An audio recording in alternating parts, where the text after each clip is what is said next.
कहानी का आगाज रे से होता है, जो अपनी एहलिया जोआना और बेटी पेरी के साथ थैंक्सगिविंग पार्टी से वापस आ रहा होता है। रास्ते में दोनों मियां बीवी में सख्त बहस हो रही होती है, क्योंकि इनके ताल्लुकात में कई तरह के मसाइल चल रहे थे। इनकी बेटी अपनी मां को बताती है कि इसके मौसीकी के आले की बैटरी खत्म हो गई है। रे अपनी बेटी को तसल्ली देता है कि वो अगले गैस स्टेशन पर इसे नई बैटरियां दिला देगा। कुछ देर बाद बेटी को वॉशरूम जाने की जरूरत महसूस होती है, जिसके बायस रे अगले गैस स्टेशन पर गाड़ी को रोक देता है। बेटी और बीवी वॉशरूम में चली जाती हैं और रे बैटरी लेने स्टोर में चला जाता है, लेकिन स्टोर का मालिक कहता है कि वो सिर्फ कैश लेते हैं, इसलिए रे बैटरी नहीं ले पाता। वो वापस गाड़ी में आ जाता है, जहाँ इसकी बीवी और बेटी भी आ चुकी होती। तभी बेटी को याद आता है कि वो अपना छोटा सा आईना शायद वॉशरूम में भूल आई है। इसकी माँ इसे लेने जाती है और रे पिछली सीट पर अपनी बेटी के लिए चेक कर रहा होता है। इसी स्नान में बेटी को एक करीबी तामीराती साइट की दीवार पर गेट वेल सून का गुब्बारा देखकर मुतवज्जा हो जाती है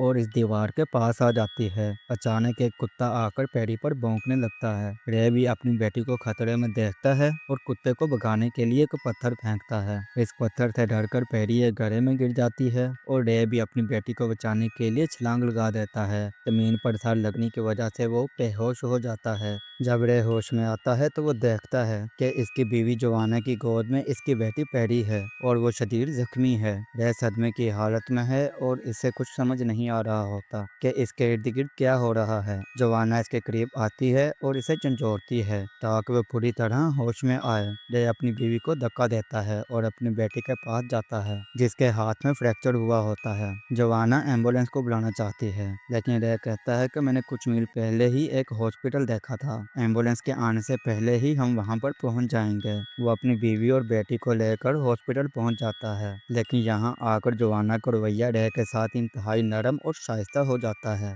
जबकि कुछ देर पहले ही वो इसके साथ बहस कर रही थी। रे इस्तकबालिया पर जाकर अपनी बेटी को इमरजेंसी में दाखिल कराना चाहता है, लेकिन इसे दाखिल नहीं किया जाता। हैरत अंगेज तौर पर रिसेप्शन पर बैठी खातून रे से पूछती है कि आप अपनी बेटी के किसी ऑर्गन का अतिया करना चाहेंगे। यह सुनकर रे को शदीद अजीब लगता है और वो इनकार कर देता है। एक डॉक्टर पेरी को चेक करता है और बताता है कि इसके हाथ में फ्रैक्चर है, लेकिन दिमाग में भी चोट हो सकती है, इसीलिए इन्हें कैट स्कैन करवाना होगा। इसके बाद रे की बीवी अपनी बेटी को लेकर नीचे कैट स्कैन के लिए चली जाती है। रे जो कि खुद भी जख्मी और थका हुआ था, वहीं इंतजार गाह में सो जाता है। जब इसकी आंख खुलती है तो रात हो चुकी होती है और हॉस्पिटल का अमला भी बदल चुका होता है। वो वॉशरूम में जाता है, जहां वो देखता है कि इसके सर पर टांके लगे हुए हैं। वो फौरन इस्तकबालिया के पास जाता है और पूछता है कि मेरी बेटी का कैट स्कैन अभी तक क्यों नहीं हुआ, मैं कई घंटों से बाहर बैठा हुआ हूँ। न्यू रिसेप्शन लेडी से बताती है कि आपकी बेटी के नाम का कोई रिकॉर्ड यहाँ नहीं है।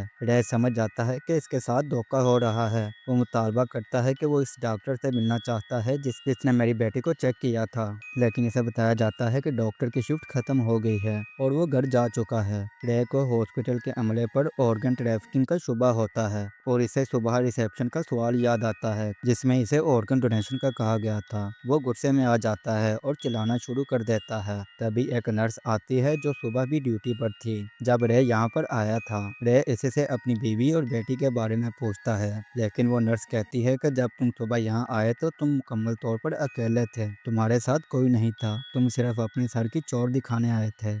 नर्स की बातें सुनकर रे मुकम्मल तौर पर बेकाबू हो जाता है और इसे यकीन हो जाता है कि हॉस्पिटल वालों ने उसकी बीवी और बेटी को किडनैप कर लिया है ताकि इनके ऑर्गन निकाले जा सकें। जब वो बहुत ज़्यादा अग्रेसिव हो जाता है तो इसे बेहोशी का टीका लगाकर नीचे स्टोर रूम में बंद कर दिया जाता है।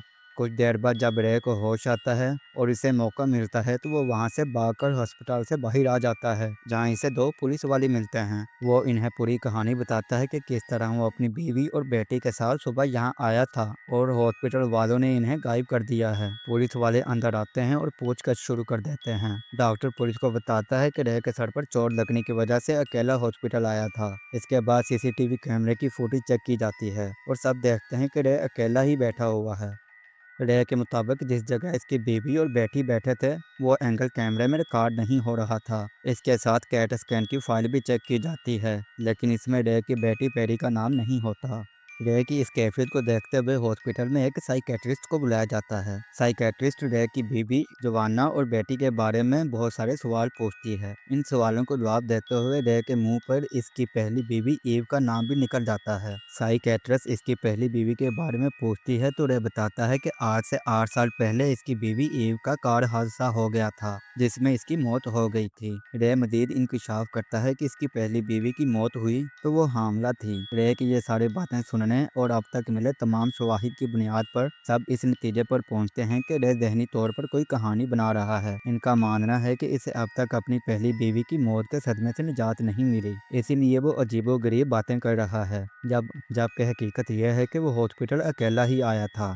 रे किसी भी कीमत पर यह बात मानने को तैयार नहीं होता कि वो अकेला था। वो पुलिस पर जोर देता है कि वो इसके साथ हादसे वाली जगह पर चलें। पुलिस इसके साथ गैस स्टेशन तक जाती है और गड़े वाली जगह का मुआयना करती है। वो सब देखते हैं कि जहां इसकी बेटी गिरी थी वहां पर बहुत ज्यादा खून पड़ा था। ये वो खून नहीं था जो इसकी बेटी के गिरने के वक्त निकला था, बल्कि ये ताज़ा खून था। अब चूंकि वहां पर खून मौजूद था, इसीलिए ये मामला एक क्राइम केस बन जाता है। पुलिस को शुबा होता है कि रे ने ही अपनी बीवी और बेटी को मार दिया है, इसीलिए इसे गिरफ्तार कर लिया जाता है। साइकेट्रिस्ट रे से एक बार फिर सवाल करती है तो रे बताता है कि जब मेरी बेटी ऊपर से गिरी थी तो वहां पर एक कुत्ता था जो इस पर भौंक रहा था और मैं अपनी बेटी को बचाने के लिए इसके साथ ही गड्ढे में गिर गया था। साइकेट्रिस्ट को यकीन हो जाता है कि रे मुकम्मल तौर पर मेंटली अनस्टेबल हो चुका है और इसकी बातों में कोई हकीकत नहीं है। वो सारी कहानी अपने जहन में बना रहा है।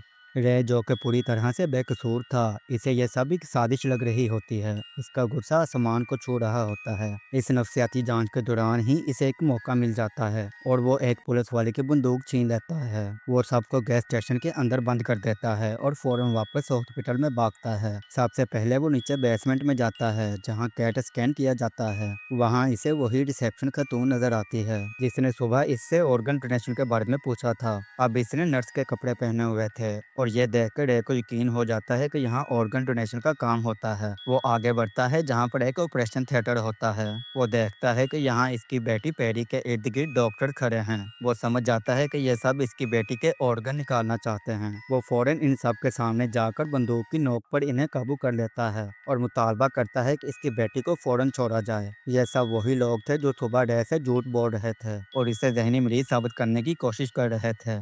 रे देखता है कि इसकी बीवी जोआना भी वहां पर बेहोश पड़ी है। वो जल्दी से अपनी बीवी और बेटी को एक व्हील चेयर पर बिठाता है और वहां से निकलने की कोशिश करता है। इससे पहले कि वो बाहर निकलता, डॉक्टर इसे पकड़ लेते हैं। इस कश्मकश में रे गोली चला देता है, जिसके नतीजे में वहां पर मौजूद एक सिलेंडर फट जाता है। इस धमाके से डॉक्टर्स और अमला जख्मी हो जाते हैं। रे जैसे तैसे अपनी बीवी और बेटी को लेकर बाहर निकलता है। सामने एक डॉक्टर इसका रास्ता रोकने की कोशिश करता है, लेकिन रे इसे गोली मार देता है, जिससे उसका पैर जख्मी हो जाता है। रे किसी तरह से अपनी बीवी और बेटी को ऊपर गाड़ी तक ले आता है और इन्हें डिक्की में रखता है। इसके चेहरे पर एक सुकून और इत्मीनान था कि इसने अपनी बीवी और बेटी को बचा लिया है।